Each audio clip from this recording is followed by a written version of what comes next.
Guys, good afternoon, good afternoon. Nandito tayo sa bahay ngayon kasi wala tayong trabaho. So, dito tayo sa bahay ngayon.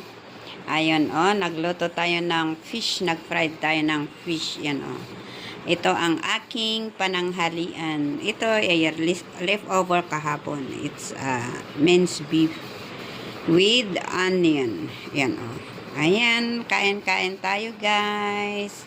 Saka meron din tayong sausawan dito na kamatis, onion, at saka toyo na with chili. Ayan, ang sausawan natin.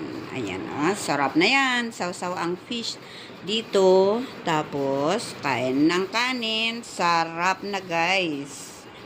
Yan ang aking pananghalian. Let's eat, guys. Okay, bye. Thank you.